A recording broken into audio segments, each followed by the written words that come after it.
वक्त के साथ साथ आपके अंदर डिक्लाइन आता है, ये नेचुरल फिनोमेना। 40 साल 50 साल के बाद आप अपना मास, प्रोटीन मास जो है वो लूज कर रहे हो। 70 साल के बाबे को देखो, उसका मसल ना लटक जाता है। Y?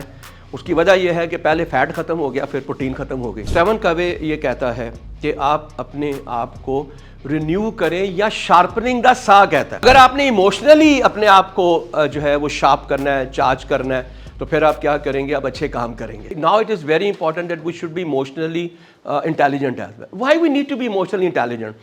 Because every moment something new is happening. ठीक है, टेक्नोलॉजिकली आ रहा है, बहुत सी चीज़ें नई आ रही हैं। ठीक, अभी मैं एग्जांपल देता हूँ आपको। मैं अभी बात कर रहा था कि 9th एंड 10th के अंदर 30% जो course is now on creativity. पहले सारे रटा ही होंदा सी।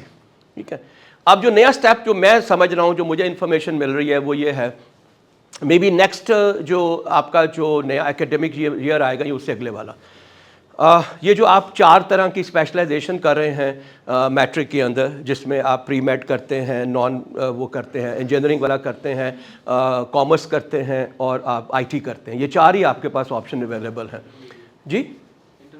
हाँ, उसमें अवेलेबल है। अब क्या होगा कि दे आर सेइंग कि अब जो है स्पेशलाइजेशन नहीं होगी, अब कोर्स सिलेक्शन होगी, जो कि ONA लेवल में होती है।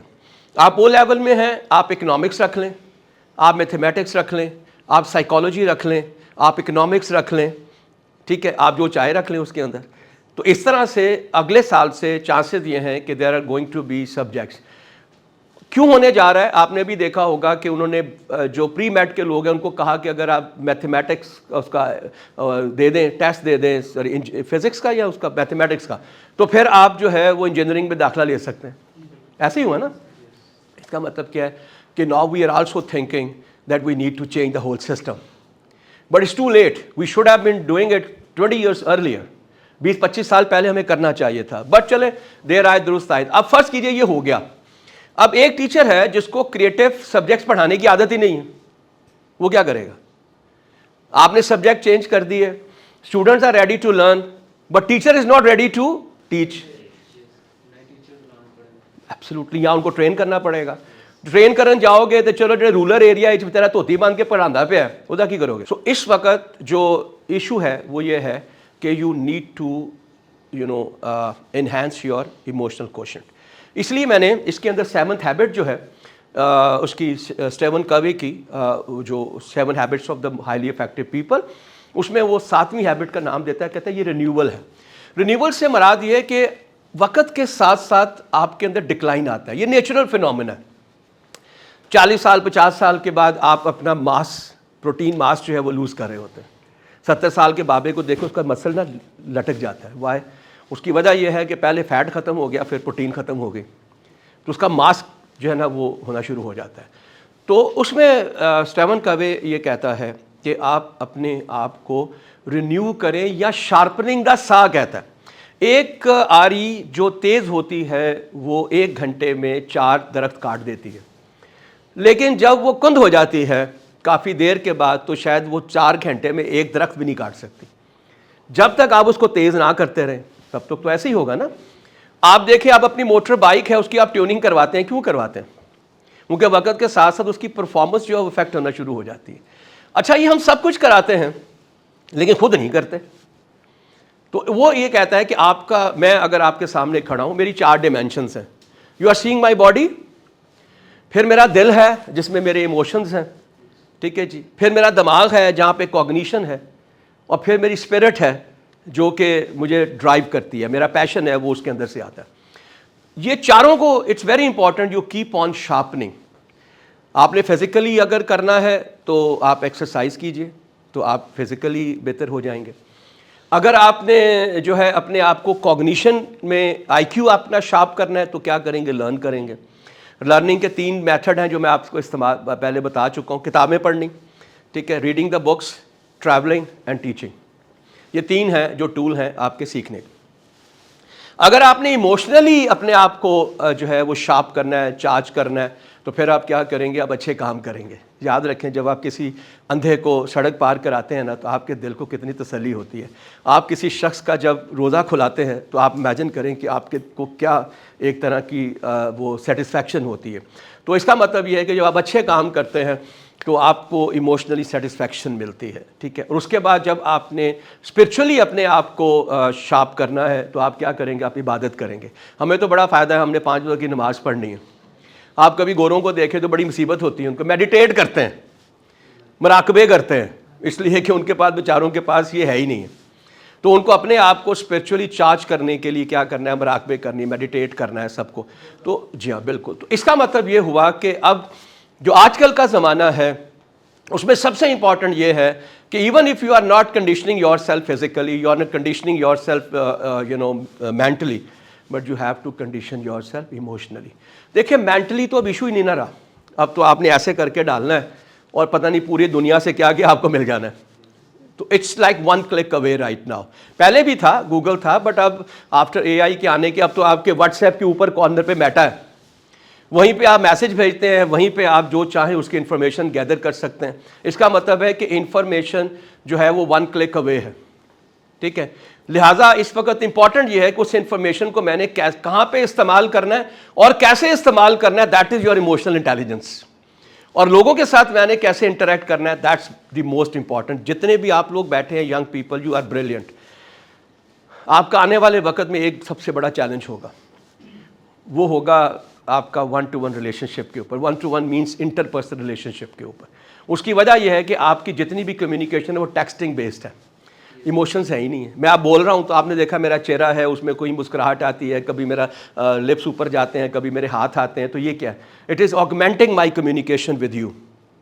बट आप जितने मर्जी स्माइली डाल लो, जितने मर्जी उसके अंदर एमोजीज डाल लो, वो कभी भी इसका रिप्लेसमेंट नहीं होगा। तो उससे हो क्या रहा है कि हम जज्बाती तौर पर आरी होते जा रहे हैं, राइट। हम जज्बाती तौर पे जो हमारी इंटेलिजेंस है वो इरोड हो रही है, इमोशनलेस होते जा रहे हैं, विच वेरी डेंजरस। आप हैं जेन जी है, अब जी अल्फ़ा आ गया, उसके बाद जी बीटा ऑलरेडी पैदा हो चुका है, ठीक है, वो भी पैदा हो चुका है। वो आपसे भी ज़्यादा इमोशनलेस होगा, क्योंकि माँ उसको हार्डली शायद 2 महीने तक गोदी चुक दी है, उसके बाद उसको बैठाती है क्रॉलर में, सामने उसके टैबलेट लगाती है, ठीक है, जिससे वो पोइम्स और वो सब चीज़ें देखता था, राइम्स देखता रहता है। क्या करेगा वो? एहसास जब ट्रांसफ़र होता है तो याद रखिएगा हमेशा फिजिकली होता है। जो ही बच्चा पैदा होता है सबसे इंपॉर्टेंट ये है कि उसको माँ की आगोश में दे दिया जाए। उसको धोता भी नहीं है, याद रखिएगा, जब भी बच्चा पैदा होता है उसको धोते भी नहीं, उसको लपेटते हैं और माँ की आगोश में दे देते हैं। वो पहला transfer of the emotion is very important. जानवर का बच्चा पैदा होता है सबसे पहले उसको चाटता है वो, क्यों? ट्रांसफ़र ऑफ द इमोशंस हो रही होती है वहाँ पे, विच इज़ वेरी इंपॉर्टेंट। तो आप उसको फिजिकली तो आप उसको दूध पिला रहे हैं, बट इमोशनली आप उसको अपने जज्बात ट्रांसफ़र कर रहे हैं। तो अब आहिस्ता आहिस्ता हम अपने जज्बात से आरी होते जा रहे हैं। It is very important that if you want to be successful you must emotionally intelligent, ठीक है जी। Let's talk about it. हाँ, कुछ भी नहीं है, अपने इमोशन और आपके इमोशंस को, ये जो पार्ट है ना, ये वाला, ये सबसे इंपॉर्टेंट है। हम ये समझते हैं कि अगर मैंने अपने जज्बात काबू कर लिए हैं तो मैं बेहतरीन हो गया हूं। नो, आपको दूसरे जज्बात का एहसास करना जो है वो बहुत सबसे इंपॉर्टेंट है, तभी आप एक कंपैटिबिलिटी क्रिएट कर सकेंगे, वरना नहीं कर सकेंगे। एक किताब है बड़ी मजेदार यार, कभी उसका ना बहुत कम जिक्र कहीं पे होता है, वो है थर्ड ऑल्टरनेटिव। कभी मौका मिले तो पढ़िएगा, बड़ी कमाल की बुक है। Third alternative is by Steven Covey, ठीक है। उसकी 2 किताबें बड़ी मशहूर है, उसकी 8th habit and 7th habit. But उसकी मेरे नज़दीक सबसे इंपॉर्टेंट इमोशनल इंटेलिजेंस के लिए जो किताब है वो थर्ड ऑल्टरनेटिव है। वो कहता है there is your way and there is a my way, but there is a we way as well. तुम में और मेरे में कुछ चीजें कॉमन हैं, हमें उसके ऊपर कॉन्सेंट्रेट करना चाहिए। हम कहां कॉन्सेंट्रेट करते हैं? डिफरेंसेस के ऊपर। सो वो कहता है कि थर्ड ऑल्टरनेटिव जो है वो वी वे है। तो जब आप वी वे पे जाते हैं तो आप इमोशनली इंटेलिजेंट हो जाते हैं, क्योंकि फिर आप दूसरों का एहसास करना शुरू कर देते हैं। आप उसका देखते हैं चेहरा कैसे, आप देखते हैं कि इसके अल्फाज के, आप ये देखते हैं कि वो अल्फाज किस अंदाज में बोल रहा है। उससे आपको अंडरस्टैंड होता है कि मुझे अपने आप को कैसे मैनेज करना है। तो इसका मतलब ये हुआ कि अगर आप इमोशनली इंटेलिजेंट हैं तो अपने तो जो है वो आप एहसासात को शायद कंट्रोल करें, बट दूसरों के एहसासात का भी ख्याल करना इज़ द मोस्ट इंपॉर्टेंट। तभी आप एक थर्ड ऑल्टरनेटिव क्रिएट कर सकेंगे, वरना नहीं कर सकेंगे। Ability to recognise, understand and manage and effectively control the emotion. किस वक्त मैंने कैसे रिएक्ट करना है, दैट्स द मोस्ट इंपॉर्टेंट। ठीक है, आई एम श्योर कि ये इसको बाद में काट देंगे बिकॉज ये एडिटिंग करते हैं। इस वक्त whatever the Trump is doing, do you think is emotionally intelligent? It is not, it is not. ठीक है जी। Against that when you are, अभी आपका ईरानी का डेलीगेशन आया, you know what they have done? आपको शायद पता नहीं, 2 जहाज़ों पे आए। एक जहाज़ में जिस पे वो आया है ना, उसमें जो आपका वहाँ पे स्कूल में बॉम्ब गिरा था, उन्होंने हर एक सीट पे उस बच्चे का जो मर गया था 160, उसका बस्ता पड़ा हुआ है और उसकी तस्वीर लगी हुई है। It mean that they said we are never going to forget these 160 student जिसको तुमने मारा है। तो they already have set the terms of the negotiation. वो उधर गालियां निकाल रहा है। सी, सो बड़ी हैरत की बात है। They are from a very advance, you know. मैंने ये एग्जाम्पल इसलिए नहीं दिया कि वो अमेरिकन हैं ट्रम्प, मैंने इसलिए दिया है कि I wanted to understand that how you have to be emotionally intelligent. ठीक है जी। सो नाउ कैसे आप इमोशनली इंटेलिजेंट हो सकते हैं, दैट्स वेरी इंपॉर्टेंट। इसमें सबसे इंपॉर्टेंट जो है वो आपकी सेल्फ, मैं इसको सेल्फ रिफ्लेक्शन कहता हूं, अवेयरनेस नहीं कहता। रिफ्लेक्शन होती है मुराकबा करना। जब अपने आप को अंडरस्टैंड करेंगे फिजिकली, मेंटली, जज्बाती और रूहानी तौर पे, फिर आपको समझ आएगी। मुराकबा कहाँ किया जाता है? जहाँ पे आप पूरा कॉन्सेंट्रेट करते हैं।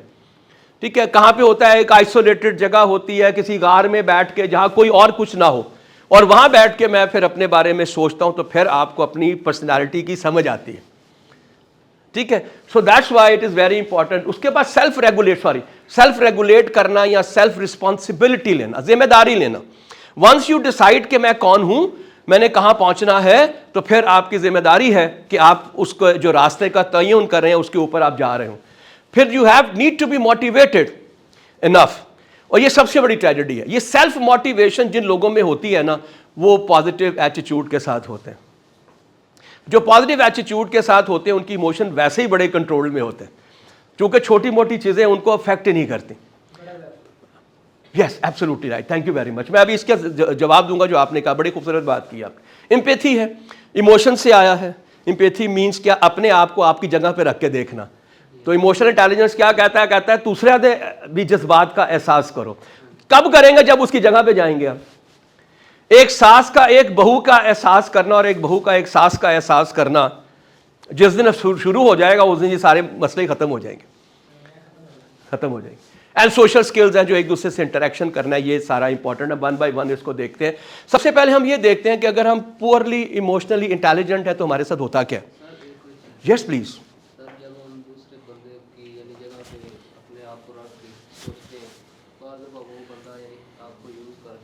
कोई बात नहीं, आपने सबक सीख लिया, आपने सबक सीखा बेटे, आपने सबक सीखा है।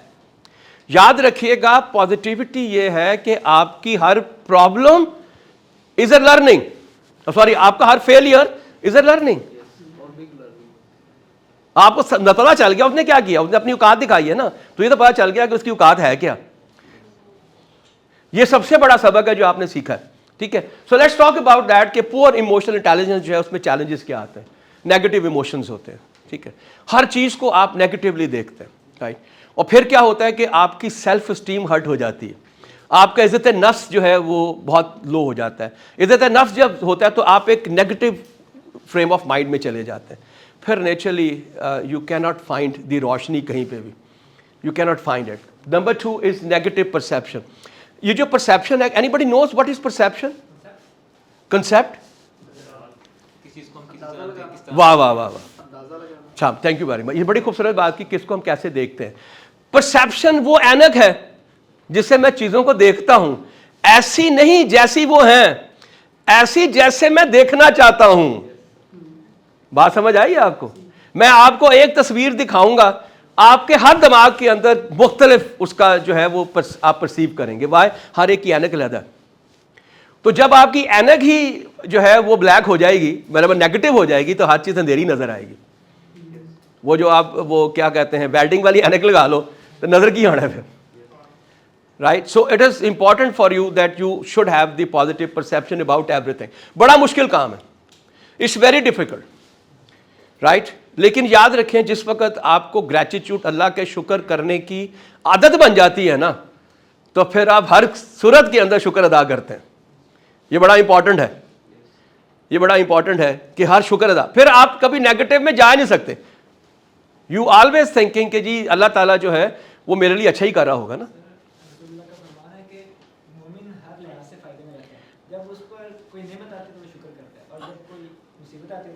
सब्र करता है, और शाकर और साबर दोनों जो है वो जनती हैं। जो नेगेटिव परसेप्शन है ना, इसमें यानी कि जो थर्ड पर्सन होता है ना, आमतौर पे वो उसको फायदा होता है।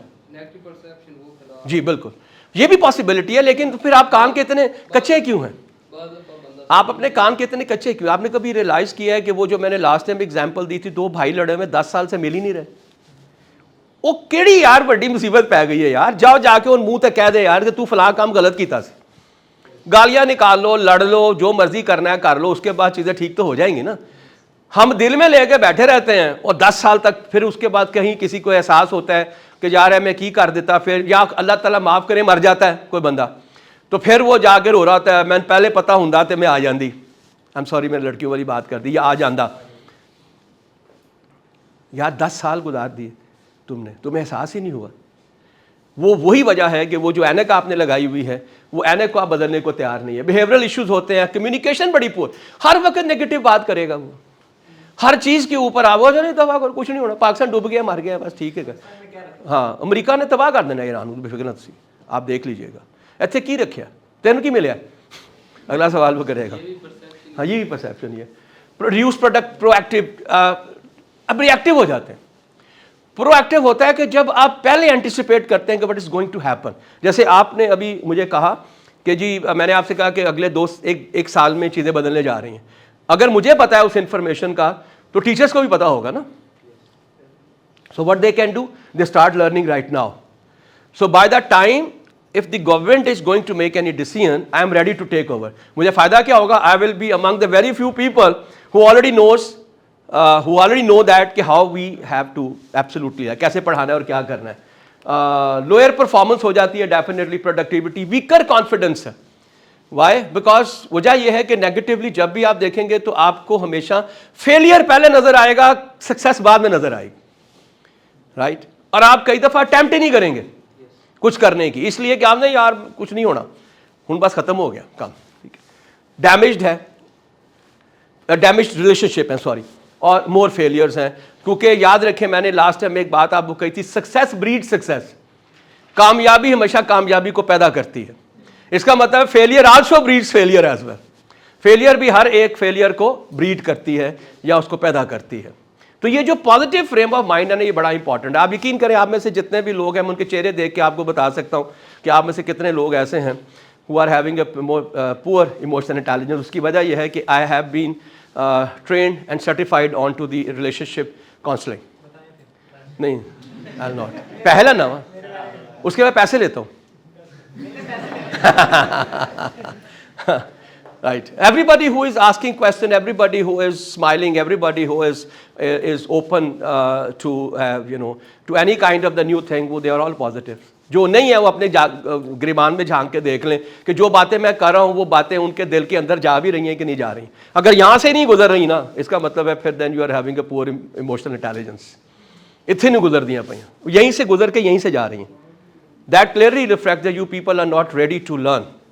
यू पीपल मीन्स वो लोग जिनके हम जिक्र करने जा रहे हैं उसका। अच्छा जी, this is important. Self awareness जब भी हम बात करते हैं दो तरह से होती है, एक इंटरनल अवेयरनेस है, एक एक्सटर्नल। मैं एक एनवायरनमेंट में रह रहा हूँ ना, हम पाकिस्तान में रह रहे हैं, हम पंजाब में रह रहे हैं, हम लाहौर में रह रहे हैं, हम इस वक्त वादत रोड पे है, मैं DHA में रहता हूँ, कोई समनाबाद में रहता है, कोई गुलशन रावी में रहता है, कोई जॉर्ज टाउन में रहता है। तो वो भी आपका अवेयरनेस है उस पूरे इंटरेक्शन के ऊपर जो कुछ भी आप करते हैं। एनवायरनमेंट फिट मीन्स कि जहाँ मैं रहता हूँ वहाँ पे वैल्यूज़, पैशन एंड इंस्पायरेशंस क्या है। आप ही लोग जिस वक्त सऊदी अरेबिया में जाते हैं तो आप अपने आप को अडेप्ट करते हैं ना। आप ही लोग जब यूएसए में जाते हैं अडेप्ट करते हैं। आप ही लोग जब दुबई में जाते हैं आप अडेप्ट करते हैं। ठीक है, आज दुबई में आप पूरे का पूरा अपना बैग छोड़ के चले जाए रेस्टोरेंट में, मजाल है कि उसको कोई हाथ लगाएगा। सऊदी अरेबिया में जाके आप चोरी नहीं करते, तो आपको पता है कि होएगा मेरे नाल। तो दैट्स बेसिकली दी वैल्यूज। तो जब आप एनवायरनमेंट में इंटरेक्ट कर रहे होते हैं तो वहाँ की जो वैल्यूज होती हैं, वहाँ की जो एस्पिरेशंस होती हैं, यानी कि जो गाइडलाइंस होती हैं, उसको आप फॉलो करते हैं। रिएक्शन थॉट्स हैं, फीलिंग्स हैं, बिहेवियर्स हैं, स्ट्रेंथ हैं, ये सब इंटरनल हैं। याद रखिए हमारे दो हिस्से हैं, एक एक्सट्रिंसिक है, एक इंट्रिंसिक है। एक अंदरूनी है, एक बैरूनी है। बैरूनी वाला जो है ना वो ज़्यादातर आपको टेंजिबल चीज़ों से सेटिस्फाई करता है। जैसे पैसा जो है वो एक एक्सटर्नल इंस्पिरेशन या मोटिवेशन है। किसी की तारीफ करना, एप्रिसिएट करना, रिकॉग्नाइज करना, उसको अपने साथ इन्वॉल्व करना इज एन इंटरनल। तो ये जो फीलिंग्स आप देख रहे हैं ये सारी वो वाली हैं। ठीक है, एक्सटर्नल में जब हम जाते हैं तो वहां पे वैल्यू पैशंस के अलावा हाउ अदर पीपल व्यू अस। इसका मतलब है कि लोग मुझे क्या, याद रखिएगा इंटरपर्सनल स्किल में सबसे इंपॉर्टेंट ये है कि मेरा इमेज जो दूसरों में है उसको मैनेज करना मेरा काम है। It is not the job of the other person to actually मुझे जो है ना देख, मेरा काम है कि वो मेरे बारे में क्या इमोशंस, क्या फीलिंग्स या क्या मेरे बारे में अपना ख्याल करता है। वट ही थिंक्स और she thinks about me is the most important and that's in my hand. मैं किस तरह देखता हूं, किस तरह चलता हूं, किन अल्फाज का इस्तेमाल करता हूं, इन अल्फाज को मैं किस तरह से अदा करता हूं is going to influence all of you as well about me. So that's very important for us to awareness. जब हम बात करते हैं अपनी अवेयरनेस की तो ये कुछ चीज़ें ऐसी हैं जो मेरे लिए बड़ी इंपॉर्टेंट है कि मुझे पता हो। वैसे तो मैंने आपको लास्ट टाइम भी कहा, मैं इतने सारा जो जितने भी ट्रेनिंग सेशंस करता हूँ और टॉप ऑफ द लेवल लोगों से मैं पूछता हूँ कि यार तुम ये बताओ कि क्या हफ्ते में एक दिन 15 मिनट के लिए किसी कॉर्नर पे बैठ के अपने बारे में सोचते हो? तो कोई भी नहीं होता। जो एक सारा बेचारा हाथ खड़ा करता है ना, वही मुझे पता होता है कि झूठ बोलता पे। बट मैं उसको वैल्यू देता हूँ और मैं पूछता हूँ कि अच्छा मुझे बताओ की कर दो।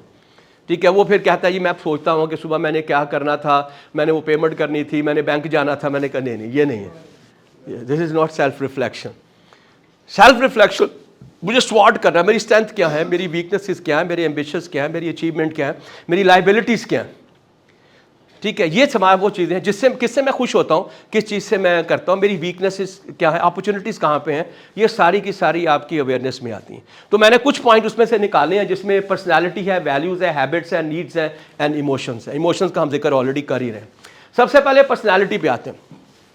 आपको पता है कि हर एक की जो पर्सनैलिटी होती है या शख्सियत होती है वो डिफरेंट होती है। कोई इंट्रोवर्ट है, कोई एक्सट्रोवर्ट है। किसी को बात करना अच्छा लगता है, कोई शाई होता है। किसी को लोगों से मिलना अच्छा, तन्हाई में रहता है, इसका मतलब है वो इंट्रोवर्ट है। ठीक है, तो इसका मतलब यह है कि कल को आप जब कोई काम करने जाएं तो आपको देखना चाहिए कि वो काम जो है वो मेरे साथ पर्सनैलिटी से मैच भी करता है कि नहीं करता। मसलन मैं सेल्स प्रोफेशन में जाना चाहता हूं, मैं एग्जांपल दे रहा हूं, और सेल्स प्रोफेशन में मैं तो इंट्रोवर्ट हूं। मैं तो दिन के अंदर 20 लोगों को मिलना है, मुख्तलिफ लोगों को मिलना है, मुख्तलिफ अंदाज में बात करनी है, मुख्तलिफ अंदाज में अडेप्टेशंस करनी है। इसका मतलब ये काम मेरे लिए नहीं है। मुझे बैक एंड पे जाना चाहिए, ऐसा काम करना चाहिए जहां पे interaction with the people come हो रहा हो, ताकि मैं अपना, और वो जो इंट्रोवर्ट्स होते हैं ना, याद रखिएगा बड़े क्रिएटिव होते हैं, हर वक्त सोचते रहते हैं। सो इसका मतलब है कि मुझे ऐसे काम करने चाहिए जो क्रिएटिव काम है। चूंकि मैं लोगों के साथ तो नहीं मिलता, बट द सेम टाइम मैं अपने उसका टाइम का यूटिलाइजेशन करता हूं to learn more about these things. बहुत सारे होते हैं, आपने शायद यहाँ पे करवाया है इनको, वो MBIT जो है वो नहीं कराया। अच्छा आप उसको देखिएगा। हैं जी, देखें वैसे तो पर्सनालिटी के बारे में एक टेस्ट है, मेयर ब्रेक टेस्ट कहलाता है, MBTI जो है वो कीजिएगा तो आपको अंदाज़ा हो जाएगा। 70 सवाल हैं, लेकिन एक इंडिकेशन आपको मिल जाएगी कि पर्सनालिटी क्या है। वो 16 different type of the personality हैं, 4 उसके क्वाड्रेंट्स हैं, हर क्वाड्रेंट में 2 अल्टरनेटिव्स हैं। उनको जब आप जमा करते हैं तो 16 से ज़्यादा आपकी जो है वो डिफरेंट पर्सनालिटीज़ बन जाती हैं। तो थोड़ा बहुत आपको इंडिकेशन मिल जाएगी, ये ज़रूरी नहीं है कि, और वो ऑनलाइन अवेलेबल है, फ्री है। आप उसको ईमेल देंगे तो आपको आपकी वो भी भेज देगा, पर्सनैलिटी का एनालिसिस भी भेज देगा। हमारे यहाँ पे करते हैं, हमारे पास अभी लास्ट टाइम आए हुए थे जो इसके एक्सपर्ट हैं, he is based eight Karachi, I am very impressed by that person. वो करते हैं हमारे यहाँ पे इस तरह के, और बहुत सी यूनिवर्सिटी में उन्होंने जाके वो टेस्ट भी करवाए लोगों से, तो वो आप कर सकते हैं, तो आपको उसका अंदाज़ा हो जाएगा। MBTI कहलाता है, Myers Briggs personality test, personality indicators के नाम से MBTI। वैल्यूज़ हैं, दो पार्ट हो गए, एक मेरा जिस्मानी तौर पे और एक वैल्यूज़ हो गया। वैल्यूज़ का मतलब प्रिंसिपल, ज़िंदगी गुजारने के तरीके। तो आपको अपनी वैल्यूज़ को सेट कर लेना चाहिए एक दफ़ा, फिर सारा उम्र उसके साथ गुजारना चाहिए। वो लोग जो प्रिंसिपली अपने आप की ज़िंदगी गुजारते हैं उनको कोई ज़िंदगी में परेशानियाँ नहीं होती हैं, इसलिए कि उन्होंने स्टैंडर्ड सेट कर दिए होते हैं, वो उसी स्टैंडर्ड के ऊपर जो है वो बात करते हैं। उसके बाद आपकी हैबिट्स हैं। मैंने लास्ट टाइम आपसे कहा कि first we make our habits and habits make us. आज मैं जो कुछ भी हूँ अपनी आदतों का मजमुआ हूँ। मैं रात को देर से सोता हूँ, मेरी आदत है। मैं सुबह जल्दी उठता हूँ, मेरी आदत है। मैं दोपहर का खाना नहीं खाता, मेरी आदत है। सो हम क्या हैं? अपनी आदतों का मजमुआ है। सो अच्छी आदतें जब आप अपनाते हैं तो आप अच्छी पर्सनैलिटी बन जाते हैं। वाई? बिकॉज वही मेरी शख्सियत का हिस्सा होती हैं। और जब भी अपने आप को बदलना चाहें तो याद रखें, सबसे पहले आप अपनी आदत को बदलें। कोई भी आदत अगर आप बदल लेंगे ना, इसका मतलब है कि यू हैव कंकर्ड योरसेल्फ, तूने अपने आप को जो है ना वो फतह कर लिए। बड़ा मुश्किल काम है। हाँ, आप जो 10 बजे सोने वाला बंदा है वो सुबह 6 बजे उठ जाए, तो आप सोच सकते हैं कि किस kind of the sense of achievement आपको होगी। ठीक है, ओके। नीड्स हैं, ज़रूरतें क्या? ज़रूरतें होती हैं जिसके बगैर हम रह नहीं सकते। खाना खाना है, सांस लेना है, पानी पीना है, ये बेसिक्स नीड्स में आती हैं। मैस्लो हायरार्की आपने पढ़ी होगी, फिजियोलॉजिकल नीड्स पहले आती है, फिर बाद में आती है। आज अगर आप ये फैसला करते हैं कि जी मेरी ज़रूरत मेरा एक पैसा है, तो फिर तो आप डाका मार के भी कमा लेंगे। लेकिन आपने फैसला कर लिया ना, आ ही गए तो फिर वही करोगे यार। So you have to define your needs. जिस दिन आपको अपनी नीड्स का एहसास हो जाता है, ठीक है, उसके बाद फिर आपकी ज़िंदगी आसान हो जाती है। फिर दौड़ नहीं लगी होती, मैं यार 2 वक्त की रोटी खानी है, एक बेहतरीन ज़िंदगी गुजारनी है, खुश रहना है, बस। That's all, right. और हम में से बहुत से लोगों का जो स्ट्रेस है, ज़िंदगी का स्ट्रेस है, वो इस वजह से है कि हमने नीड डिफाइन नहीं की हुई अपनी। हम वक्त के साथ साथ अपनी ज़रूरतों को बदलते रहते हैं, फिर उधर पीछे पे रहने वहाँ पे। आप सोचें, वो गांव में आप जाते हैं, वहाँ पे वो जो एक किसान है, उसकी की ज़रूरत है, कुछ भी नहीं।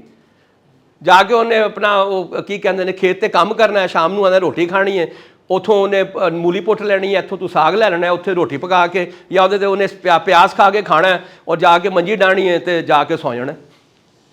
ऐसी है ना जी। आप कभी जब जाते हैं हिली स्टेशन पे, तो लोग वो ऊपर से 10-10 किलोमीटर उतर के नीचे आते हैं। उनकी ज़िंदगी की नीड क्या है? मे भी पानी, मे भी खाना। इसलिए कि इतना हो कि मैं जब वहाँ पे कम से कम 1 हफ्ता तो गुजार लूँ सुकून से। मैं उनकी ज़रूरतें अपनी तरह से। लेकिन जूँ जूँ आपको इसका एहसास नहीं होता कि मेरी ज़रूरत क्या है, तो फिर अनफॉर्चुनेटली वहाँ पे आके ये प्रॉब्लम्स हमेशा से स्टार्ट होती हैं, और you get a dissatisfaction in your life. ठीक है, right. And finally how you have to control over emotions. ये अभी हम बात करेंगे तो इसमें हम समझ आ जाएगी, मैं इस पर नहीं जाता। आपने सर जो बात की, आपका नाम? Zuhaib, thank you very much for. मैंने पहले भी आपसे ये कहा कि इल्लामा इकबाल ने 2 प्राइमरी एलिमेंट्स के ऊपर अपनी शायरी की है। एक खुदी पे की है और एक शाहीन पे की है। वाई? बिकॉज वो चाहते हैं कि हर इंसान जो है वो शाहीन की तरह ज़िंदगी गुजारे। शाहीन के पास कुछ 6-7 करैक्टरिस्टिक्स ऐसे हैं जो कि आपको एक बेहतरीन इंसान बना देते हैं। ठीक है, सबसे पहले विजन। विजन क्या है कि 10,000 फीट की बुलंदी पे घोंसला बनाता है, ज़मीन पे नहीं बनाता, ऊपर से, ताकि आप हर चीज़ को देख सके। ठीक है, खूंखार होता है, अपने से बड़े जानवर को उठा के ले जाता है। रिजिलियंट होता है, याद रखें कभी भी मुर्दार नहीं खाता, भूखा मर जाएगा, वो मुर्दार नहीं खाएगा। और सबसे अच्छी बात उसमें होती है वो नर्चरिंग बड़ी अच्छी करता है। नर्चरिंग मीन्स अपने बच्चों की परवरिश बड़ी अच्छी करता है। शाहीन का बच्चा शाहीन की तरह से ही होता है, जो मर्जी कर लें आप, इसलिए कि उसको उस तरह से परवरिश करता है। खैर नहीं हो, तो खुदी की बात मैं कर रहा था। तो इसको जब हम खुदी को, जो इल्लामा इकबाल का कंसेप्ट है, उन्होंने इसको 3 लेवल पे डिवाइड किया। एक है इंट्रापर्सनल, मैं और मैं, ये ताल्लुक, बड़ा कमाल का है, इसको अभी सोचिएगा और इस पर और तहकीक कीजिएगा। मैं तो सिर्फ आपको जल्दी में छोटी सी बातें करना चाहता हूं। कहते हैं self and other, interpersonal, intrapersonal, मैं और मैं का मतलब है अपने आप को जानना, खुद ही को कार बुलंद इतना, ठीक है, ये मेरे से आप, मेरा वादा है, राइट। फिर इंटरपर्सनल, मैं और आप, और आखिर में कहता है सेल्फ एंड अल्लाह, ट्रांसपर्सनल। खुद ही के 3 कंसेप्ट हैं बड़े कमाल के, मैंने कहीं पढ़ा तो मुझे ख्याल आया कि इसको लोगों को पता होना चाहिए। मेरा और मेरा ताल्लुक, मेरा और आपका ताल्लुक, और मेरा और अल्लाह का ताल्लुक। अगर ये तीनों का तीनों आपको खुद ही के कंसेप्ट आते हैं और आप इसके ऊपर अपना नॉलेज और इंफॉर्मेशन कलेक्ट कर लेते हैं, इसका मतलब है कि आप अपने आप को जानना शुरू हो जाते हैं, राइट। उसके बाद दूसरा बड़ा खुदी का जो कंसेप्ट इमोशनल पर्सपेक्टिव में मैं समझता हूं, जिसको मैंने बहुत इंटरेस्टिंग पाया, जो कि बताता है कि तुमने अगर रूहानी तौर पे भी अपने आप को मैनेज करना है तो कैसे करना है, वो है बाबा बुल्ले शाह। ओए होए होए, कमाल कर दी। एक छोटा सा टुकड़ा मैंने कहीं से निकाला, मुझे शेर याद नहीं रहते इसलिए मैं आपके सामने इसको पढ़ रहा हूं, लेकिन कमाल किस्म की गाइडलाइंस हैं कि आप किस तरह से अपने आप को रूहानी तौर पे चार्ज कर सकते हैं। कहता है गुस्से विच ना आया कर, ठंडा करके खाया कर, दिन तेरे भी फिर जाणगे एवें ना घबराया कर, प्यार दे ऐसे बूटे ला सारे पिंड ते साया कर। और कहते अपने अंदरों झूठ मुका सजदा ढोल बजाया कर, रखी रुखी सुखी खा के तू सजदे विच टुर जाया कर, ते मन अंदर तू झाड़ू दे अंदर बाहर सफाया कर। आप सोच सकते हैं कि इस 4 या 6 या 8 शेरों में उन्होंने गाइडलाइन दे दी है कि तुम कैसे अपने आप को इमोशनली इंटेलिजेंट कर सकते हो, कैसे आप 3 ताल्लुकात जो हैं उनको बेहतरीन बना सकते हो, अपने आप को अपने साथ, अपने को तुम्हारे साथ, और अपने को खुदा के साथ। ओए होए। और इंपॉर्टेंट यह है कि मैंने अपने आप को बाहर से कितना साफ किया वो इंपॉर्टेंट नहीं है, आपने अपने आप को अंदर से कितना साफ किया है वो इंपॉर्टेंट है। वो कहते हैं ना कि वो उसने कहा था कुत्ते भी रात में जाग देने ना, तो आप कैसे कहते हो कि मैं रात को जाग के इबादत करता हूँ, ये कोई पॉइंट नहीं है जी, सो जाते हैं, दैट्स राइट।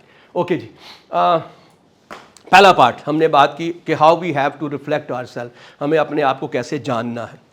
अब हम बात करते हैं सेल्फ रेगुलेशन या सेल्फ रिस्पॉन्सिबिलिटी, कि हमारी जिम्मेदारी क्या है जब हम डिसाइड कर लेते हैं, अपने आप को जान लेते हैं और अपनी एक मंजिल का तयन कर लेते हैं, तो क्या हम सीधे रास्ते पे हैं भी कि नहीं हैं। इज ए सेल्फ रेगुलेशन, अपने आप को रेगुलेट करना। रेगुलेटर क्या होता है, आपने देखा उसके अंदर फ्रिज में लगा होता है, एसी में लगा होता है। जब आप किसी खास टेम्परेचर पे उसको सेट करते हैं ना, उसके बाद उसका कंप्रेसर बंद हो जाता है। इसका मतलब यह है कि जब मैंने अपने आप को सेट कर लिया तो उसके बाद अगर मैं फर्ज कीजिए कहीं और जा रहा हूं, मैंने वापस आ जाना, because I am regulating my self, right. तो मैं ऑटो रेगुलेट कर रहा हूं। लीड विद इंटेग्रिटी, इज्जत के साथ जाते हैं। Be open to change, this is very important यार, चूंकि इस वक्त जो तब्दीली आ रही ना, ये शायद इस दुनिया की सबसे बड़ी तब्दीली है, जबकि कोई भी नॉलेज, कोई भी इंफॉर्मेशन जो है वो अब छुपा नहीं रह सकता। जो कुछ भी आप देखें, इस वक्त सबसे ज्यादा डिमांड किसकी है, प्रॉम्प्ट इंजीनियरिंग की है। तो प्रॉम्प्ट इंजीनियर क्या करते हैं, वो बेसिकली डेटाबेस जो है वो कंप्लीट कर रहे हैं, यहां से उठाया इधर डाला, उधर से आया उधर डाला। एक दफा भी जो भी आप क्यूरी करेंगे ऑन टू दी एआई या फर्स्ट करें मेटा पे करेंगे, वो क्या होगा, वो डेटाबेस का हिस्सा बन जाएगा। जो क्यूरी डाली उसने, जो कुछ भी उसका असेंबल किया, that will become the part of the database now. इसका मतलब यह है कि every second there are so many information and knowledge is getting added to that as well, right? It means that everything is changing. इस वक्त 200 companies हैं China में जो रोबोट बना रही हैं। आप सोच सकते हैं, रोबोट का प्रॉब्लम ये था कि वो ऐसे चलता था। अभी रिसेंटली टेस्ला ने जो बनाया है वो सेल्फ रेगुलेटेड है, यानी कि वो झुक भी सकता है इंसानों की तरह से, बैठ भी सकता है, फिर उठ भी सकता है। So there are so many things are going to happen in next 5 years, ठीक है। सबसे बड़ा जो आपका इस वक्त पैराडाइम शिफ्ट है वो तो इलेक्ट्रिक कार्स हैं ना। उसकी आवाज़ आती है, हम खड़े रहते हैं, चलती भी पई है कि नहीं चलती पई। कितना बड़ा पैराडाइम शिफ्ट है from engine and from that. हालांकि ये एवोल्यूशन ऑलरेडी चल रही है। पहले कार्बोरेटर वाली गाड़ियां थी, फिर AFI वाली गाड़ियां आई, फिर आपकी इको आइडलिंग वाली गाड़ियां आई, फिर हाइब्रिड्स आई, और फिर आपके पास इलेक्ट्रिक व्हीकल्स आई। Evolution was going on. जब नई नई प्रियोस आई थी या प्राइस आई थी तो आपने देखा होगा उसका छोड़ देते थे वो बिल्कुल ही हो जाती थी। एक्वा आई थी, फिट आई थी, ये सारी वो गाड़ियाँ थी जो इस वक्त शुरू में जब स्टार्ट होती थी तो ये अपनी बैटरी पे होती थी, लिहाजा कोई इंजन की आवाज़ नहीं थी। जब उसको एक ख़ास स्पीड पे लेके जाते तो फिर इंजन ऑन हो जाता था उसका। या वो गाड़ियाँ इको आइडलिंग है जिसको आप एक्सीलेटर छोड़ते बंद हो जाती थी, एक्सीलेटर दबाया तो गाड़ी स्टार्ट हो गई दोबारा। पहले कभी होता था, हम सोच भी नहीं सकते थे। इसका मतलब ये है कि जो चेंज हो रही होती है उसको आप रेजिस्ट नहीं करेंगे, क्योंकि अगर आप रेजिस्ट करेंगे तो आपकी एनर्जी वेस्ट हो रही होगी। You are wasting your own energy, you are resisting it. So whatever the change is happening you have to accept it. When you accept it तो you get augmented out of it as well। और triggers हैं कि किस चीज़ों से ऐसी हैं जो मुझे जो है या तो अच्छा करती हैं या बुरा करती हैं। ये ट्रिगरिंग इफेक्ट होते हैं। वो ना गन में जो ट्रिगर लगा होता है वो ठा करके गोली चलती है, ट्रिगर दबाते हैं तो चलती है। इसका मतलब मेरे अंदर कोई ट्रिगर दबेगा तो मैं अच्छा काम करूंगा, कोई ट्रिगर दबेगा तो मैं गलत काम करूंगा। I have to find out कि वो कौन कौन से हैं। ये भी आपके सेल्फ रेगुलेशन में आते हैं। खैर बाकी चीज़ें भी हैं।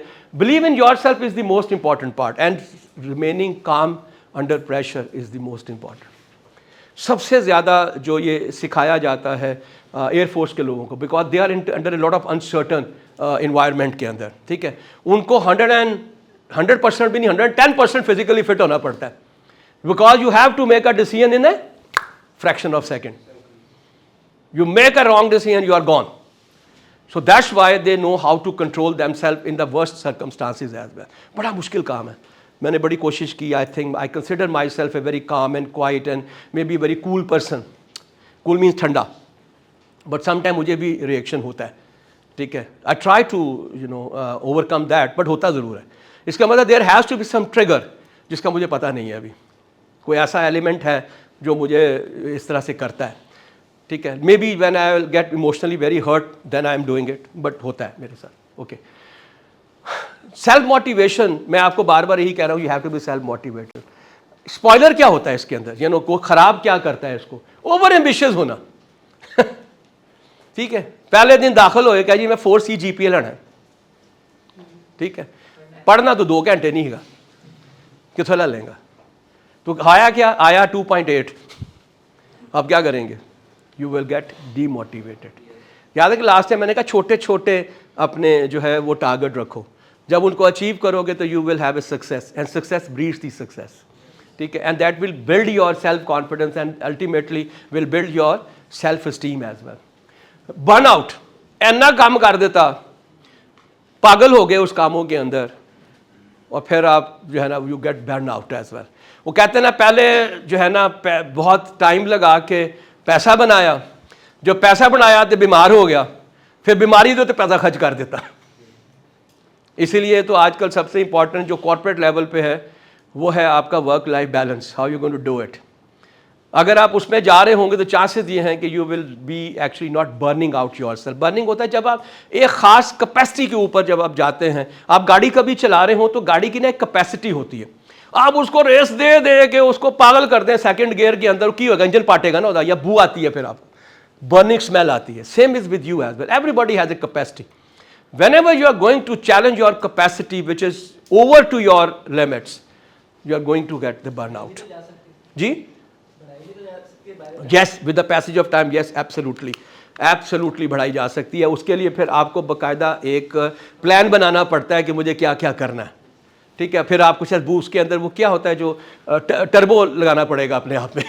वो क्या इंजन की कैपेसिटी को इन्हांस करने के लिए then you put the turbo on to that, तो you need to put the turbo. हाँ बिल्कुल है, मैंने कब कहा आपको, मैं आपके सामने खड़ा हूँ। ओके, सो सेल्फ डाउट्स होते हैं, sorry lack of direction, achievement है, अनसर्टन गोल्स हैं, नेगेटिव। जब ये होता है ना, जो सबसे इंपॉर्टेंट है वो ये वाला इंपॉर्टेंट पार्ट है। इसीलिए सबसे पहले स्टेमन कवि ये कहता है कि तुम्हारी अपनी एक पर्सनल विजन स्टेटमेंट होनी चाहिए। विजन स्टेटमेंट, यार मैं सारी जिंदगी जो गुजारांगा फिर मैं कितने होवांगा। विजन का मतलब ये नहीं है कि टारगेट्स हैं, विजन का मतलब है कि when I will be spending my whole life, ठीक है, फिर मैं कितने होवांगा। That's important. अगर वो डायरेक्शन आपको मिल जाए तो फिर आपका सारा सफर ही आसान हो जाता है। कहते क्या है कि ये इंपॉर्टेंट नहीं है कि आपकी मंजिल क्या है, इंपॉर्टेंट ये है कि आपका सफर कैसा है। लेकिन पता तो क्या जाना कितने में, so you actually go along that as well. तो आपको इंपॉर्टेंट ये है कि you should know that where I am going right now. So if you don't know about your direction, तो फिर अचीवमेंट कहाँ से होगी और फिर फेलियर कहाँ से होगा. It's very difficult for you to comprehend. Okay, builder क्या है, how you can develop your self motivation. Clear and achievable goals, अभी बात हो गई. विजुलाइज दिस सक्सेस, जब मैं ये कर लूंगा तो फिर मैं क्या होऊंगा. और अनफॉर्चुनेटली हमारे में से 90% लोग वो हैं जो एक ऐसे करियर को परसू करेंगे जो आपका पैशन नहीं होगा. ठीक है ना. आधे तो वो हैं जिनको माँ बाप ने फंसा दिए. ठीक है, मेरा पुत्र डॉक्टर बनेगा, मैं नहीं बनया सी. ठीक है, सो वह बनेगा, या तू मेरा पुत्र जड़ा है फर्स्ट आएगा, मैं कभी फर्स्ट नहीं आया सी, या मैं हमेशा फर्स्ट आना था, तू भी फर्स्ट आना.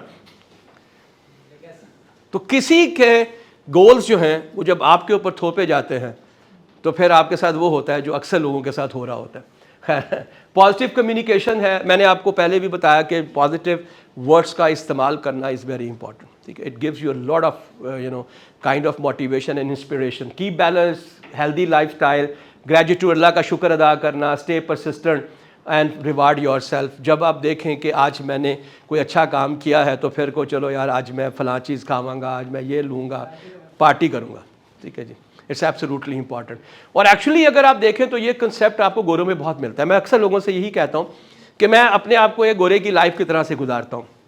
एक हफ्ता मैं कुत्ते की तरह काम करता हूँ. I am sorry to use this word, I really work very very hard.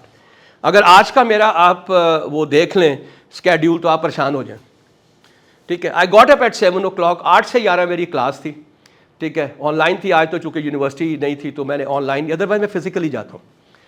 उसके बाद मैं आपके पास आया हूँ. यहाँ से मैं एग्जैक्टली 2:30 बजे मुझे पहुँचना है रॉयल पाम में. वहाँ पे एक सेशन है, I am invited as a guest. ठीक है, वहाँ से मैं फ्री होऊंगा 4:30 बजे के करीब, मेरा अंदाज़ा है 4 साढ़े 4 बजे. वहाँ से मैं दौड़ता हुआ आऊँगा. I will come straight to the superior university.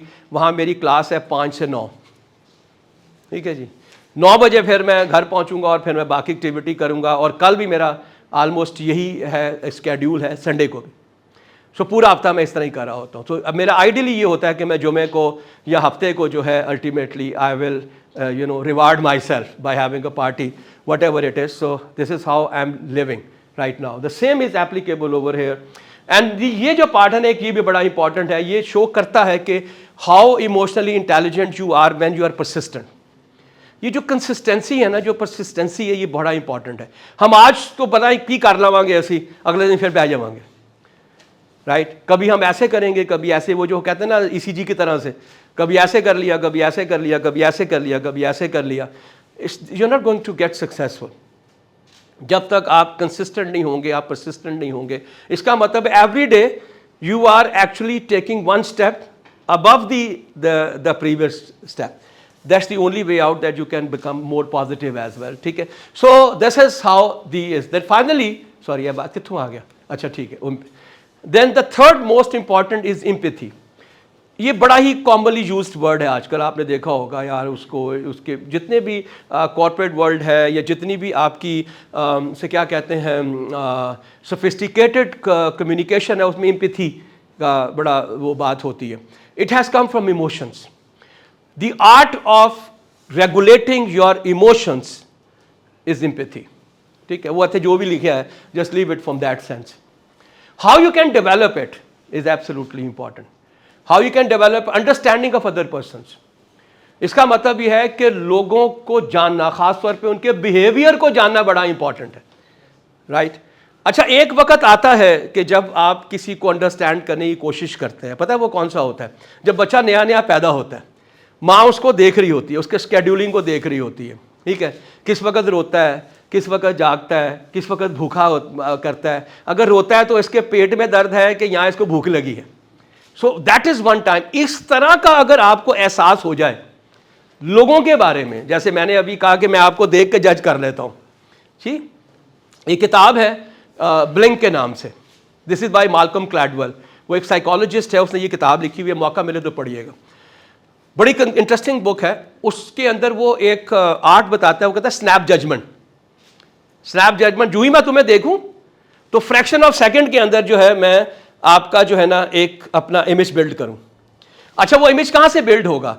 वो कहता है जब भी किसी को देखो तो उसको थिन स्लाइसिंग करो, छोटे छोटे टुकड़ों में।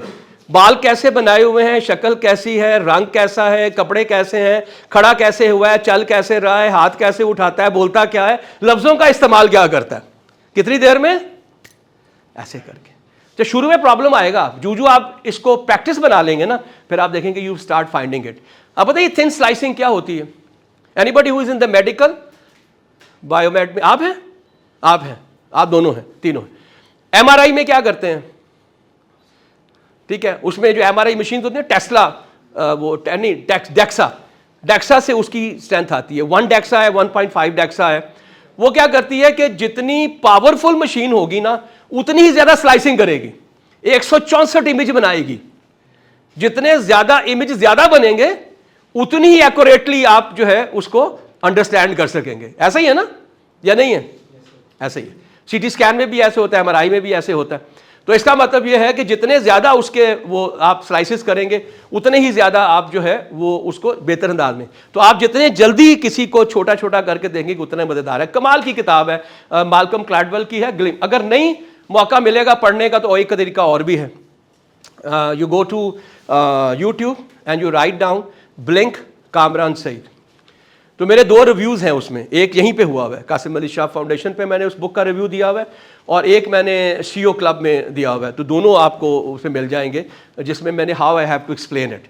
उसी में थर्ड अल्टरनेटिव भी है, उसका भी मैंने रिव्यू दिया हुआ है किताब का यहाँ पे, एक बैच के साथ, मुझे नहीं याद किसका था बट मैंने किया था, उसमें याद है। तो खैर, be curious to initiate the connection, ये आपकी कामयाबी, आई एम श्योर कि आपके किसी ना किसी सेशन में आई will be talking about that. और वो है नेटवर्किंग। आजकल के सारे ज़माने में सबसे कामयाब शख्स वो है जिसकी नेटवर्किंग है, और वो कोशिश आपको आज करनी है। और नेटवर्किंग के लिए वर्चुअली अगर आपने जाना है तो लिंक्डइन है, और फिजिकली जाना है तो एक्सपोज है। ठीक है, अभी और हर हफ्ते में कम से कम 2 एक्सपो लगी होती हैं एक्सपो सेंटर में। ठीक है जी, अभी शूज़ की लगी हुई थी, उसके बाद मेडिकल इक्विपमेंट्स की लगी हुई थी, इस हफ्ते में आज मेरे ख्याल में सोलर की लगी हुई है। ठीक है, अगले हफ्ते में कोई और आएगी। Do you know how much learning you are having when you are going over there? 1 घंटे में तुम वो सीख लोगे जो शायद तुम 10 घंटे में किताबें खोल के नहीं सीख सकते। खासतौर पे अगर आप इंजीनियर हैं और आप समझते हैं कि आपको किसी पर्टिकुलर सेगमेंट में जाना है, then try to get as much information as you can get from the solar exhibition. लेकिन हम क्या करते हैं, we never make efforts. So हम इस पर नेटवर्किंग पे बात करेंगे इंशाल्लाह। Look at your self from other persons कि अगर मुझे कोई देखेगा तो क्या समझेगा। ठीक है, मेरे जो कपड़े आज पहने हुए हैं, अगर मैं जाता हूँ किसी के सामने, मेरा क्या इमेज बिल्ड करेगा। जिस तरह से मैंने अपने बाल बनाए हुए हैं, जितना मैंने अपने आप को ग्रूम किया हुआ है, तो who is going to have what kind of an opinion. अगर ये आपको आ गया तो आपकी इमोशनल इंटेलिजेंस जो वैसे पूरी हो जाएगी, because you are managing your image in the eyes of the other people. So that's absolutely important. Practice empathic listening. Empathic listening होती है कि आप सिर्फ लफ्ज़ को नहीं जान रहे, उसके पीछे मफहूम को और अंदाज को देख रहे हैं, जो जज्बात होते हैं, जिसको हम टोन कहते हैं। प्राइमरली से टोन एज वेल। ठीक है जी। Clarify instead of assumption, stay humble, ये सबसे इंपॉर्टेंट है जी। Stay humble, absolutely important. हम जिस शख्सियत के लिए जान देने को तैयार हैं, आप इमेजिन कर सकते हैं कि आपके अंदर आजिज़ी का क्या लेवल था। जिनके लिए कायनात बनाई गई है, हर चीज़ बनाई गई है, जो चाहे वो कर सकते हैं, जो कहेंगे अल्लाह पाक उनके लिए कर देगा। लेकिन आजिज़ी का ये हाल है कि कोई वो जो गैर मुस्लिम औरत आप पे कूड़ा नहीं फेंकती तो आप घर चले जाते हैं उसे पूछने कि तू आज आई क्यों नहीं है।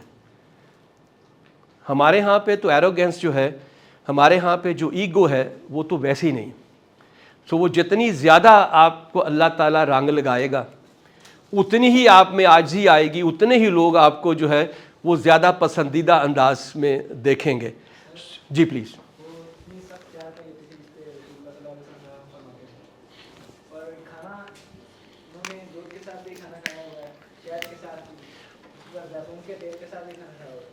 जो चीज़ भी आप नोश फरमाते थे ना, एंजॉय करके, ये नहीं कि नाशुक्री करके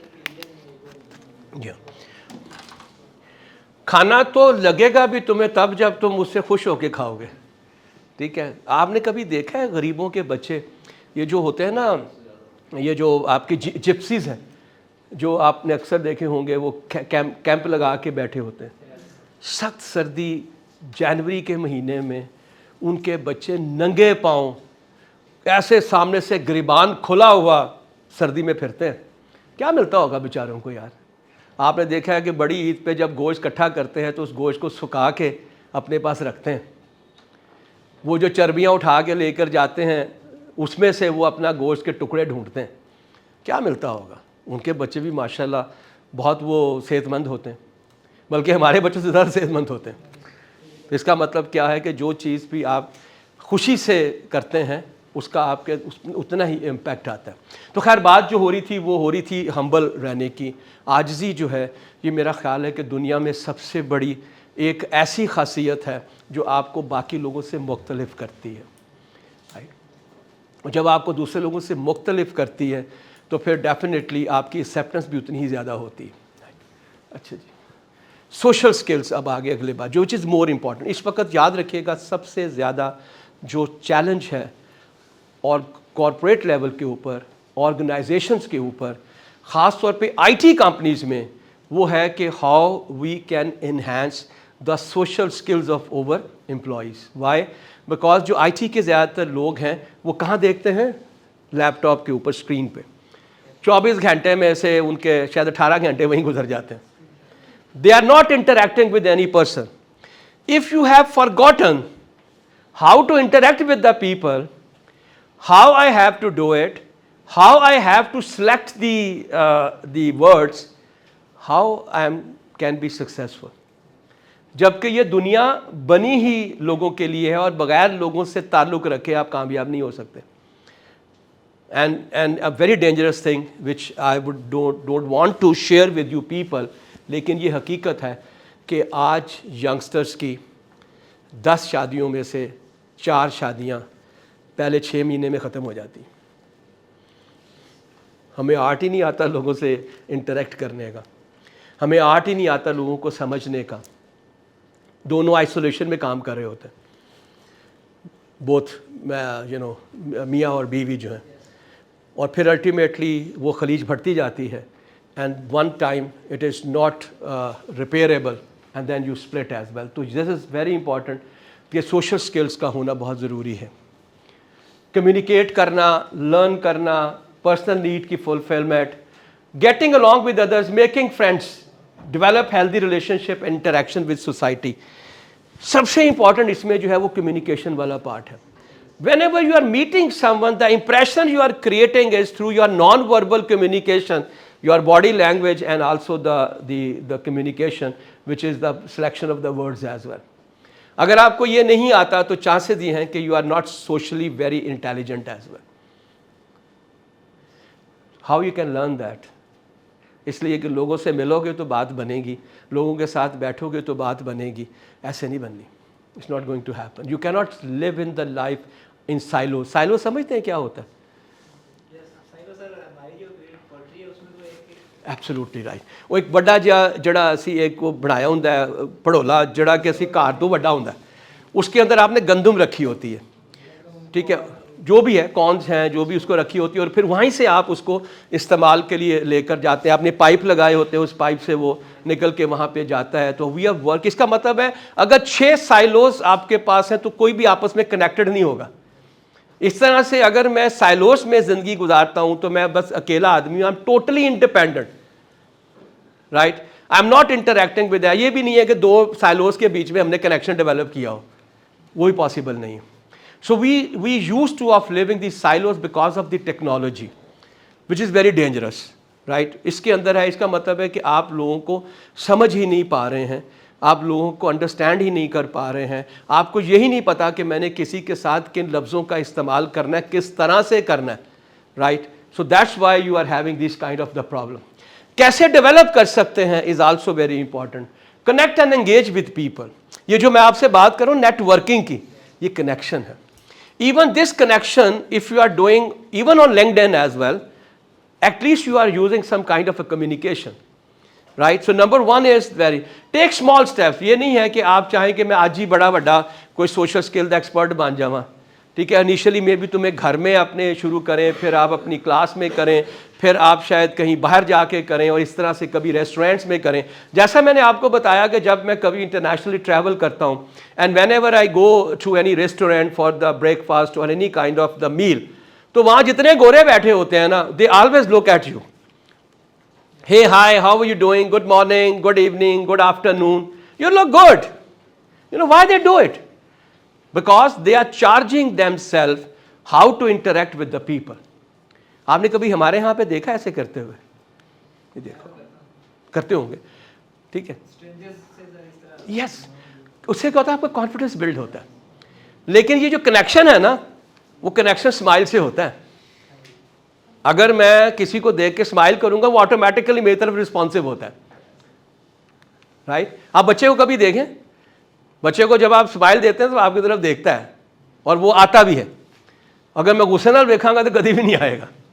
इट्स मीन दैट आपको अपनी बॉडी को इस तरह से बनाना है कि लोग आपकी तरफ रिस्पॉन्सिव हो, यानी कि they should come and talk to you, right. Learn more about people, observe other social needs, find opportunity to get connected. मैंने अभी आपसे कहा जितने प्लेटफॉर्म पे जाओगे, ये जो आज आपका एक कनेक्शन बना हुआ है, ये आपका एक रेफरेंस ग्रुप है। अच्छा, होगा ये कि जब भी ऐसा कोई इवेंट आएगा तो मोस्ट ऑफ द टाइम आप क्या करेंगे, अपने पसंदीदा या अपने की साथी के साथ रहेंगे। उसके साथ तो तुम हमेशा ही रहते हो यार। You need to find out someone else as well. उससे आपको यह फायदा होता है कि ये जो दूसरा है, आज एक सेशन में आपने 2 दोस्त बनाए, अगले में 4 कर दिए, उससे अगले में 6 कर दिए, फिर 8 कर दिए, फिर 10 कर लिए, और कुछ गेन करें ना करें, लेकिन सर्कल तो गेन कर लिया आपने, सोशल सर्कल। लेकिन हम शाई रहते हैं, और ख़ासतौर पे जो हम लाहौरी हैं ना, वो तो बहुत शाई हैं। मैं अक्सर इवेंट्स अटेंड करता रहता हूँ, प्रोफेशनल्स, तो आप देखेंगे कि वहाँ पे क्या होगा, अक्सर जो लाहौर के सेठ है ना, वो आए होंगे, बड़े बड़े कामयाब हैं, दे आर वेरी सक्सेसफुल। वो आएंगे ऐसे करके आपको देखेंगे, स्माइल करेंगे, 1.5 घंटा कुछ नहीं कहेंगे, फिर 1.5 घंटे के मिल के पता क्या कहते हैं कि इसलिए टाइम को ना रोटी छोटी खाने हैं। This is how they do. ये पंजाब की बात कर रहा हूँ, लाहौर ये खास तौर। आप कराची चले जाए, कराची में जो मेमन है ना, मेमन, वो शादी की तकरीब पे जाता है ना, तो अपने विजिटिंग कार्ड साथ लेकर जाता है। अस्सलाम वालेकुम सर, कैसे हैं? जिस टेबल बैठा हो, कैसे हैं आप? ठीक ठाक है। मैं तो जी ये काम करता हूँ पर्दों का, तो ये कार्ड आप रख लें, हो सकता है कभी आपको जरूरत पड़ जाए। आप सोचें कि उसने एक उस पर्टिकुलर शादी पे भी वो 10-15 नवे बंदे लाभ लेते हैं। ये है कामयाबी का राज मेमन के कारोबार का। लाहौरी पंजाबियों में भी है, जो चनियोटी शेख हैं, वो they are born for business, और उनमें आपको यही मिलेगा कि they can develop this kind of association relationship very very well. ठीक है जी। Give genuine compliment, right. लोगों की तारीफ करना बड़ा इंपॉर्टेंट है। It can keep you into a very positive frame of mind, right. So मैंने आपको कहा कि मैं तो अक्सर अपनी स्टूडेंट्स जो हैं उनको भी, जब मैं सुबह जाता हूँ 9 o'clock क्लास में, तो I always say well this is a nice colour, I really like it. ना भी आए, मेरा थोड़ा सा ट्रेजेडी, थोड़ा सा रिजर्व होना चाहिए। नेचुरली मैं टीचर हूँ, मेरी स्टूडेंट है, लेकिन फिर भी आप सोचते थे वो क्या फील कर रही होगी, आज ना सर ने मुझे कहा था कि मैं अच्छी लग रही हूँ। एंड दैट्स अ कॉम्प्लीमेंट, उसको आपने खुश कर दिया। अभी मैं I was meeting one lady over here, चूँकि मेरी आदत बन चुकी है, तो मैंने कहा you are wearing one of my most favourite colour, right. आप सोच सकते हैं कि वो उसके साथ क्या हुआ होगा। यार ये तो मेरा, मैं तो कभी पांदी नहीं सा, आज तो चंगा कि मैं पा के आ गई सी। This is how you have to do it. Okay, practice the social skills, attend the events regularly. फिर वही बात होगी जो मैं बार बार आपसे कह रहा हूँ। आपने कभी एहसास किया मेरी बात करने से कि हाउ मच अपॉर्चुनिटी आपने अब तक जो है वो छोड़ी है not to attend these events?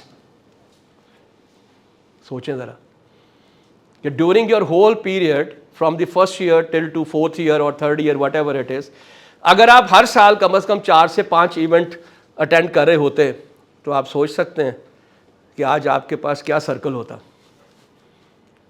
आपकी नॉलेज का क्या हाल होता। याद रखिए, किताब से पढ़ना, इंटरनेट पे निकालना में चांसेस ये हैं कि शायद आप बहुत देर तक याद ना रख सके, लेकिन किसी के स्टॉल पे जाना, किसी से बात करना और वहां से उनका ब्रोशोर लेना, बहुत बड़ा फर्क है। You will never forget because you are doing it. तो फायदा ये होता कि by the time you are ending to your education, you are already having the information about 25-30 employers as well. That's a missing point. इतने tight schedule में भी अगर मैं इस वक्त रॉयल पाम जा रहा हूँ, I am only going for the networking, somebody has invited me for an event. ठीक है, मेरे लिए बड़ा आसान था, दफ़ा करो यार मैं बड़ा थक जावांगा, नहीं मैं सुबह का मैं उठिया 7 बजे का, ठीक है 5 बजे मैं क्लास भी लैनी है, नहीं मैं rest करांगा। I thought about it. It's important to go to that event so that I can enhance my networking. Right? So socially skills आपको तभी डेवलप होंगी जब आप जा रहे होंगे वहाँ पे। Finally हमने सब कुछ कर लिया। जब सब कुछ कर लिया तो फिर हमारी सोशल इंटेलिजेंस कैसे बढ़ गई है? We have to look into it. Number 1 क्या है? Always stay positive. ये मैं बार बार कहता हूँ, एलोबरेटेड इमोशनल वोकेबलरी, ऐसे लफ्ज़ों का इस्तेमाल जो कि आपको इमोशनली चार्ज करता है, ठीक है, पॉजिटिव वर्ड है प्राइमरीली। मैंने आपसे कहा कि बहुत से मैंने इवेंट्स किए, बहुत सी ट्रेनिंग सेशंस किए, बहुत से लोगों से मैंने कहा 30 सेकंड में कोई भी 12-13 से ज़्यादा नहीं कर पाया।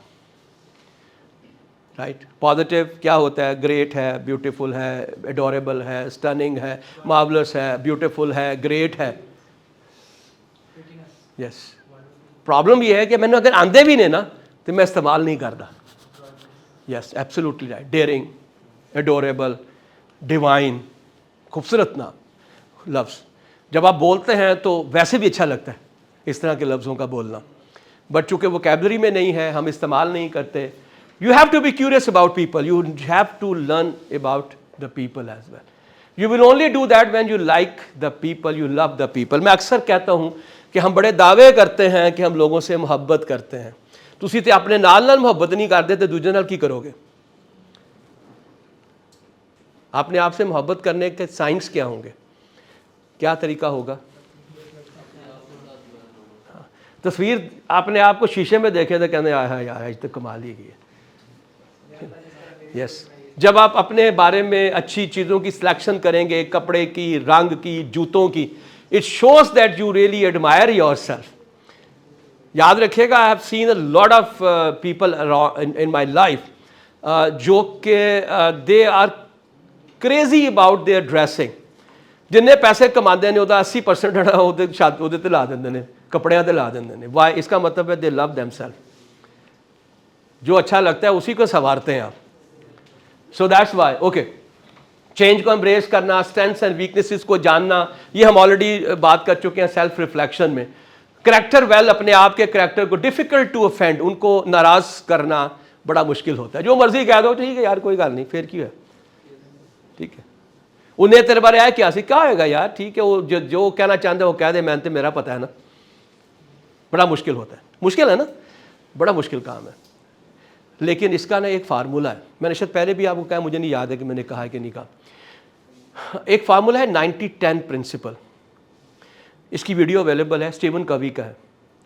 वो कहता है कि 10% what is happening around us is not in my control, how I am going to respond to it that 90% is in my control. आप यकीन करें, अगर आपने वो वीडियो देख लिया और उस वीडियो को अल्टीमेटली अपनी ज़िंदगी के अंदर जो सबक सीखा है उसको शामिल कर लिया, आपकी ज़िंदगी बदल जाएगी। और ये जो हाउ टू गेट ऑफेंड जो है ना, आप कभी भी नहीं होंगे। जैसे मैं आपको एग्जांपल देता हूँ, मेरे साथ भी ऐसे होता था, क्योंकि बाकी हमारे यहाँ पे नॉन प्रोफेशनल लोग बहुत हैं।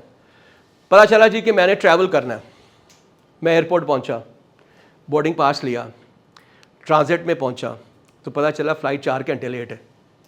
अनाउंसमेंट हो गया कि जी the flight is 4 hours late. लोग क्या करते हैं, सबसे पहले वो ढूंढते हैं कि उस एयरलाइन का जो है ना स्टाफ किधर है।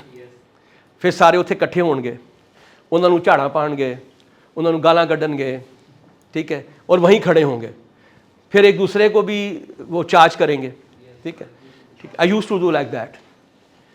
फिर उसके बाद क्या हुआ कि मैंने ये वीडियो देखा, राइट, जब मैंने ये वीडियो देखा, अब मैं क्या करता हूँ, जब ऐसा कोई वक्त आता है, उन्होंने अनाउंसमेंट हुआ, मैंने कहा चलो ठीक है यार, सबसे पहले यहाँ तो मैं लैपटॉप खोलूँगा, उसमें से कोई चीज़ें वो देखूँगा, या मैं कोई काम जो है उसमें वो किताब पढ़ूँगा। 2 महीने ही गए तो फिर मैं उस पूरे जो वो है अपना ट्रांजिट लाउंज है उसके बारे में चक्कर लगा के देखूँगा कहाँ पे क्या है, कहाँ पे क्या नहीं है। ठीक है, ये मेरा दूसरा होता है। तीसरा क्या है, मैं लोगों के पास जाके बैठ कर उनसे बातें करूँगा। So I make more friends as well. और 4 घंटे जो मैंने हाईली कर्ब में गुजारने थे अपने, तो वो मैं बड़े सुकून से पॉजिटिवली गुजारता हूँ। Right, so this is absolutely important what you are doing. मेरे इत्थे पाकि लाहौर दे विच कोई बंदा तुहाडे कोलों हारन वजा के निकल जाए सही, जो तक मैं उहदे बराबर जाके हारन वजा के अपनी दिल दी पड़ास नहीं कढ़ांगा ना, मैं सुकून नहीं आना। जिंदगी अजाब में डाल दी आपने, ब्लड प्रेशर आपका बढ़ गया, गाड़ी आपने रैशली ड्राइव की, किसी ने जाके बज गई तो फेर ही करांगा। राइट, लेकिन क्या है कि I have to ultimately give my emotional kind of response to them. तो अगर आपने ये ओवरकम कर लिया तो फिर आपको कोई नाराज़ नहीं कर सकता, ऑफेंड नहीं कर सकता। ठीक है, learn from the mistake, don't hold grudges. वो जो मैंने आपसे कहा कि 10 साल इंतजार ही करता रहा, डोंट सीक परफेक्शन। परफेक्शन हमेशा फ्रस्ट्रेटेड होती है। याद रखिएगा, परफेक्शन का जो पॉजिटिव पार्ट है ना, वो है कौन सा है, ऑप्टिमम या फिर एक्सेलेंस। एक्सेलेंस का मतलब क्या होता है कि जब हर दफ़ा आप पहले से बेहतर कर देते हैं। एक्सेलेंस मीन्स, और फिर मजे की बात है कि excellence is not a destination. Perfection तो डेस्टिनेशन, तुम मंजिल तक पहुंच गए, उनकी करोगे। So excellence is not a destination but the journey. Right, so बजाय परफेक्शन के अपने बार को रेस करें, हर दफा पहले से बेहतर बनाएं। Right, and control own happiness. ये मैंने शायद पता नहीं आपसे शेयर किया कि नहीं किया। मैंने एक ड्रामा देख रहा था पंजाबी का, तो वहाँ पे एक एक्टर दूसरे को कहता कल या चल फलां जगह ते चलने, तो वो कहते उत्थों तो मौसम बड़ा ख़राब है। तो वो कहता है कि मौसम तो दिल विच हुंदा है, भावें जो बाहर जो मर्जी होवे, अगर दिल का मौसम अच्छा है तो फिर हर मौसम अच्छा है। आप 55 डिग्री टेम्परेचर के अंदर भी जाके एंजॉय कर रहे होंगे। Right, so this is exactly आपकी हैप्पीनेस जो है, आपकी जो खुश होना है, आपकी खुशी है, वो आपके इख्तियार में होनी चाहिए। ये क्या बात हुई कि खुशी तुम्हारी है, कोई होर आगे तन जड़ा ना तेरे को खुशी खो के ले जावे। So it is the most important lesson, क्योंकि मैं जब कंक्लूड कर रहा होता हूँ तो मैं लोगों से यही कहता हूँ कि तुम्हारी खुशी का अख्तियार सिर्फ तुम पे होना चाहिए। ये बात नहीं है कि सिचुएशन ऐसी हो गई, किसी ने बात ऐसी कर दी, कोई शख्स ऐसा आ गया तो मैं बजाय खुशी के गमी में बदल जाऊँ, या बुरा उसका मेरा जो है वो मजाज हो जाए, तो फिर उस खुशी का क्या फ़ायदा है। ठीक है, तो 2 बड़े इंपॉर्टेंट लेसन है जो हमने अभी सीखे हैं। So thank you very much.